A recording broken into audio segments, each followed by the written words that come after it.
നമ്മളിവിടെ കർവ് നോക്കാൻ വേണ്ടി വന്നിട്ട് സാറ് വണ്ടി ബുക്ക് ചെയ്ത ആളാണ്.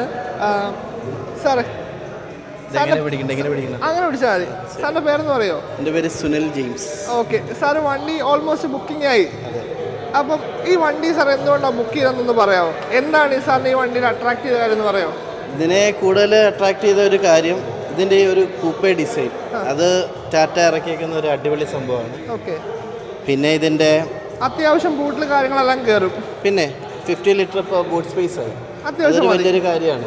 പിന്നെ ഇതിൻ്റെ ലോങ് റേഞ്ച് ഇറങ്ങി 55 വാട്ടിൻ്റെ ബാറ്ററി ബാക്കപ്പ് ആയി. അപ്പോൾ നമുക്ക് കൂടുതൽ യാത്രകൾ ചെയ്യാൻ പറ്റും. അപ്പോൾ കൂടുതൽ ബൂട്ട് സ്പേസ് വേണം. പിന്നെ ഇൻറ്റീരിയറിലേക്ക് വരുവാണെങ്കിൽ ഒരു പാനോരമിക് സൺറൂഫ് വരുന്നുണ്ട്, അത് വോയിസ് കമാൻഡിൽ വർക്ക് ചെയ്യും. പിന്നെ അവിടെ ഒരു ആംബിയൻ ലൈറ്റ്സ് വരുന്നുണ്ട്. അതൊരു ലക്ഷറി കാറുകളിൽ വരുന്ന ഒരു സംഭവമാണ് ആംബിയൻസ്. അതിന് കളർ ചേഞ്ചസ് കൊടുക്കാൻ പറ്റുന്നുണ്ട്. പിന്നെ ഈ കൂപ്പേ ഡിസൈൻ വന്നപ്പം ഇതിൻ്റെ ബാക്കിൽ സീറ്റ് 2 വേ അഡ്ജസ്റ്റബിളാണ്. അപ്പോൾ നമ്മൾ ഈ ലോങ് ഒക്കെ പോകുമ്പോൾ ബാക്കിൽ ആ ഒരു സ്റ്റിഫായിട്ട് ഇരിക്കുന്നതിന് ഒന്ന് റിലാക്സ് ചെയ്തിരിക്കണമെങ്കിൽ അതൊരു നല്ലൊരു അഡ്വാൻറ്റേജ് ആണ് ഇതിൽ വന്നിരിക്കുന്നത്. പിന്നെ ഗ്രൗണ്ട് ക്ലിയറൻസ് കൂടി, ടയർ സൈസ് കൂടി. പിന്നെ ഈ കാണുന്ന ക്ലാഡിങ്സ് എല്ലാം പിയാനോ ബ്ലാക്കിലേക്ക് വന്നു, കുറച്ചും കൂടെ പ്രീമിയമായി. യെസ്. അതുപോലെ തന്നെ അകത്തും നമ്മുടെ ഡോർ ഹാൻഡിൽസ് എല്ലാം പിയാനോ ബ്ലാക്കിലേക്ക് വന്നു. ഷാർക്ക് ഫിൻ വരുന്നുണ്ട്, അതും പിയാനോ ബ്ലാക്ക്. ടാറ്റ ഡിസൈൻസിൽ എന്തുമാത്രം ഇമ്പ്രൂവ് ചെയ്യുന്നത് സാർ വിചാരിക്കുന്നത്? ഒരു നല്ല രീതി ഭയങ്കരമായിട്ട് വ്യത്യാസം വന്നിട്ടുണ്ട്. ഡിസൈനിൽ ഒന്നും പറയാനില്ല. എനിക്ക് തോന്നുന്നു അതിപ്പം യൂറോപ്പിലാണ് ഡിസൈൻ ചെയ്യുന്നത്. റേഞ്ച് റോവറിൻ്റെ ഡിസൈനേഴ്സാണ് ഇപ്പോൾ അത് ചെയ്യുന്നത്. പിന്നെ ഇതിൽ നോക്കുകയാണെങ്കിൽ ഇതിപ്പം എന്താ പറയുക, ബാക്കിലേക്കൊക്കെ തന്നെയാണേലും എന്താ ആ ഒരു കൂപ്പേ ഡിസൈൻ ഭയങ്കര ഒരു അട്രാക്റ്റീവ് ആയിട്ടുണ്ട്. പിന്നെ ഈ ഒരു ഇൻഫിനിറ്റി ലൈറ്റ്, അത് നേരത്തെ നമുക്ക് നെക്സോണിൽ വന്നതാണ്, പക്ഷെ അത് ഇതിലേക്ക് വന്നപ്പോൾ കുറച്ചുകൂടെ ഭംഗിയായി. ശരിക്കും ഒരു മിനി ഉറൂസിൻ്റെ. യെസ്, ഉറൂസ്. ഇതെന്തായാലും വഴിയിൽ ഇറങ്ങിക്കഴിയുമ്പോൾ നല്ലൊരു വ്യത്യാസമുണ്ട്, ഭയങ്കരമായിട്ട് അട്രാക്റ്റ് ചെയ്യും. ഒത്തിരി ബെറ്റർ ആയിട്ടുണ്ടോ? യെസ്, ആയിട്ടുണ്ട്. ആക്ച്വലി ഒരു ഇന്ത്യൻ മാനുഫാക്ചറിൽ നിന്ന് കിട്ടാന്ന് പറയുന്നത് ഏറ്റവും നല്ലൊരു സെഗ്മെൻ്റായിട്ട് മാറിക്കഴിഞ്ഞു. പിന്നെ ടാറ്റ ഇതിനകത്തുണ്ടായിരുന്ന കുറേ കാര്യങ്ങൾ മാറ്റി കൊണ്ടുവന്നിട്ടുണ്ട്.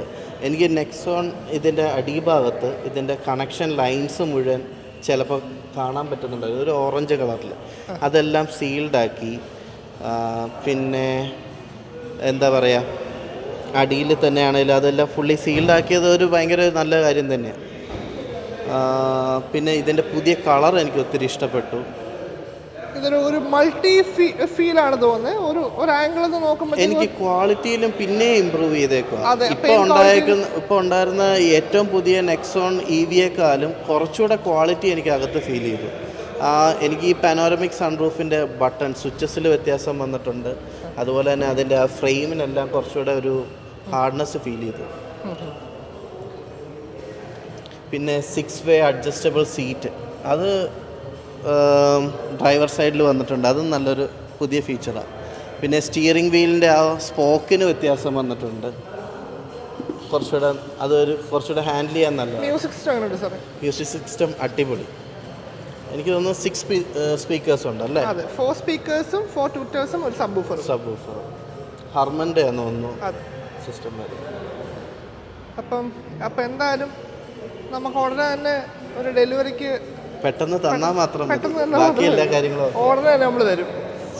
സാർ ഏത് വണ്ടിക്ക് യൂസ് ചെയ്യുന്നത് കൂടെ പറയാമോ? ഞാൻ ടൈഗൂൺ ആയിരുന്നു.